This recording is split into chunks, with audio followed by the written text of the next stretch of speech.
you know. But come in a couple of weeks' time, I'm gonna whoop your ass. Yeah, you talk a lot. You talk a hell of a lot. You know, the best thing that's ever come out your mouth is my.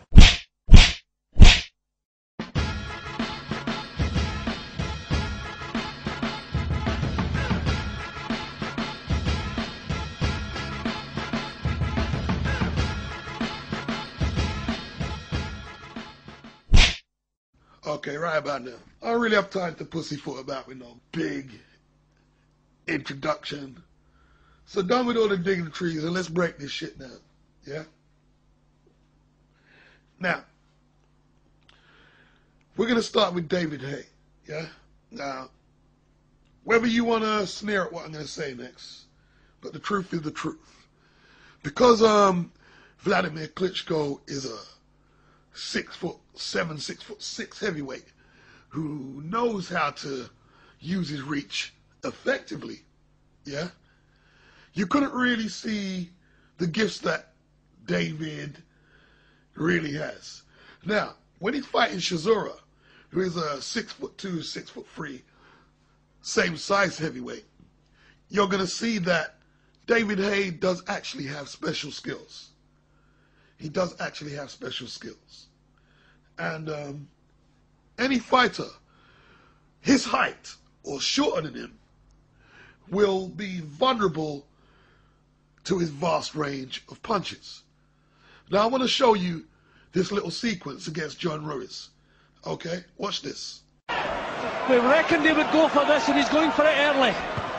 Oh, what a right hand! And down goes Ruiz. What a punch that is! In the opening half a minute from David Haye. Did you see that? That was Muhammad Ali-esque. And look, I'm not saying David Haye is a Muhammad Ali's level, because he's not. I'm saying it's Muhammad Ali-esque. He's moving backwards when he throws the right hand. Yeah? He's moving backwards. There's only a few fighters in the game who are still attacking you when they're in defensive mode. There's only a few fighters that can do that. And David Haye is one of them. Yeah? And Chisora will be subject to that kind of punching prowess because he's not a defensive genius. He will be subject to that. Chisora will not get through this fight without getting hit by some superb punches, some of the best punches you will see in boxing, yeah? Even in David Haye's only loss against Carl Thompson, where he got stopped because he was too inexperienced, he showed an impressive range of punches, you know, and his inexperience and Carl Thompson's manly strength compared to David, who at the time was a boy, was too much. But even in that defeat there, you could see, wow, this guy has got hands and he knows what to do with them. Now, in this sequence here, David voluntarily goes to the ropes and David Ruiz just follows him in there. He doesn't commit with the jab. He doesn't snap it in there. He throws some lazy jabs in there. He doesn't feint. He doesn't go to the body. And we have to bear in mind that center of the ring, David Haye is going to dominate most of the exchanges. So when Ruiz or Chisora does get him on the ropes, that's when they really need to make it count, you know? Because David will do that, because David doesn't want to fight for 3 minutes a round. He'll want to take a few little rests so he can conserve his energy and take his time so he can pick his shots. Now watch Derek against Sam Sexton. Yeah? Derek loves fighting. He loves fighting. And if he senses that you're breathing hard, then it's trouble. Watch how Derek doesn't let Sam clinch or rest for a second. Sam wants to clinch. Derek just keeps throwing shots. Even if they're not scoring shots, Derek is on him, not letting him rest. See? Sam wants to clinch. Derek will do anything. He's twisting his body not to stay in the clinch. He's throwing the shots with the spare right hand once the left is tied up. He doesn't care. Yeah? Sam's got nowhere to go. And Derek just stays on him. Right hand. Now they clinch again. Any hand is free, Derek just keeps throwing the right, clubbing him round the head. Sam tries to clinch, tries to move away. He knows he can't do it. Derek comes back in again. Right hand, left hand clinched, keeps throwing the right, pushing him in his armpit so he can get a bit more leverage into the shot. He'll do anything to avoid the clinch and keep fighting. Derek loves fighting. And this is the biggest threat to David. This is the biggest threat. This is why he was able to give Vitali such a hard fight.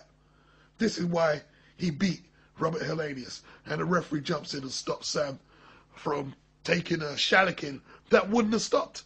Derek refused to feel fatigue. Yeah? He has the mental mindset where he pushes that aside. There's not too many athletes who can do that. The ones who do always rise to the top in their sports. Once you can fight past lactic acid and keep going, oh dear. You know? And if David has just a fraction of deterioration in his conditioning, now he's into his 30s, Derek could well take him deep, deep, deep into the waters and just drown his ass. Let's get that clear. Now watch Monty Barrett here. He attacks David without using the jab. He leads with a wild right and gets countered with the right. This is what Derek needs to study these tapes. He really needs to study these tapes. Yeah? Because as opposed to that, David Haye can lead with the left and get away with it. Look at that. Bang. You see, when you have special skills, you don't have to do conventional things. So there's times when people like Roy Jones, Muhammad Ali, or David Haye, free fighters which many people say are probably more athletes than boxers, they can get away with shit like that. They don't have to jab their way in. All they have to do is see the opening, and it's almost like a radar type of sixth sense where they can just, you know, make the punch home in on their target. Towards the end of last round, rather, he was just returning that shot, but he's ready to go here, Monty Barrett. No question, David Haye just got to pick his punches now. And there he goes with a left hook and then a right, and he's down again, Barrett, and this time I can't see him getting back up again. It's all over. Referee Richie Davis has stopped the fight, and David Haye makes a brilliant impact on the heavyweight scene. Derek must try to stick to a game plan as much as he can. Because look here. Derek throws rights without jabbing his way in or feinting. He gets hit with a straight jab. And look again. Throws another wild right. Gets countered with a straight left that jerks his head back.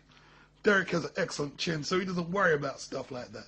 But you know, I'm never thrilled about fighters who sell themselves on having iron chins. It's just the right punch hasn't met you, you know? And there we see he goes the distance with Helenius and gets rubbed in that fight.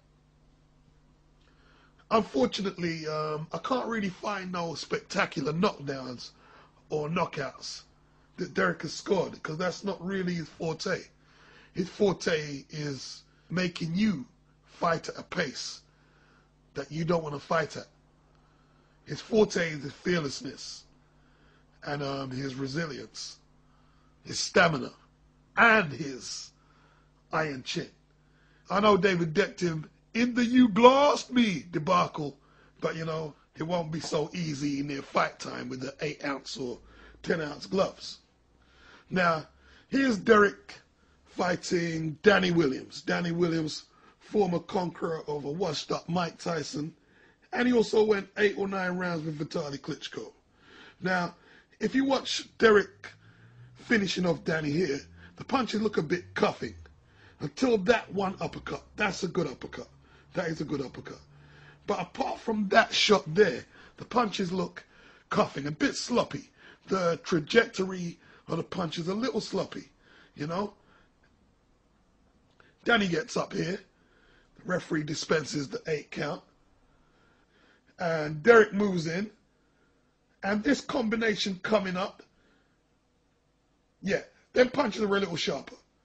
Them punches are a little sharper. As he warmed up, the punches got a little better, you know. But we have to bear in mind is that Danny Williams' punch resistance by the time this fight came about was kaput. No doubt about that. Yeah? Now, we're going to sum up the video. Both Chisora and Haye lost to Klitschko apiece. So here's their best moments of each fight. Here's David holding the ring center with Vladimir, trading jabs, lands a big overhand right, nice fast punch, and Vladimir's holding on for dear life at this point here. Shame David didn't get shots like that in sooner, but he didn't. But you can see the obvious damage David can do with a single punch. Now, here's Doughboy against Vitali. Doughboy's been forcing the action from the first bell, literally. And Vitali ain't looking too springy on his feet. Not getting too much purchase in terms of power on his punches either. You know, Derek's attacked the body, a few headshots in, and he's just relentless. I mean, look, staggers him. Man's under pressure. Vitali won't want too many more fights like that before he retires. Now, Derek's right hand has improved since that clip that I showed against Danny Williams in 2010, I think that was. And David Haye can't sleep on his punching power because Doughboy can hit.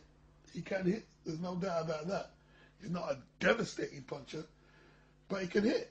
As you can see here, as he staggers Tyson Fury all around the ring.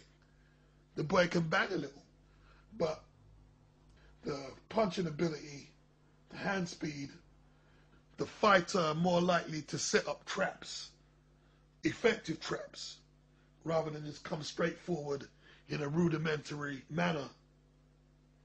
That has to go to David Haye. I've got David Haye by 8th round stoppage. I'm not really one for prediction videos as such, but I have to commit and stick with what I said. However, I do feel that David has underestimated Derek slightly, just like Vitali did, because Derek's not a polished fighter. I mean, we've seen more skillful heavyweights, and that lulls people into a false sense of security, because you'll think to yourself, when he's so rudimentary, I should be able to beat that style easy. But he's kind of got that James Kirkland factor in that regards, where he looks very beatable in theory, but in the practical test, it's a different proposition.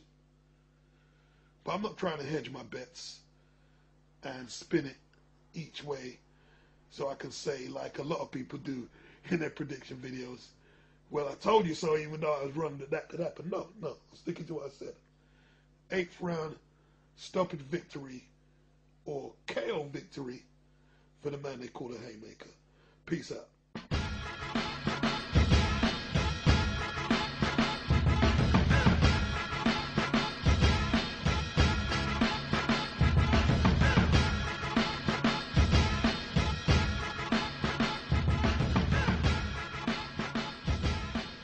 Uh...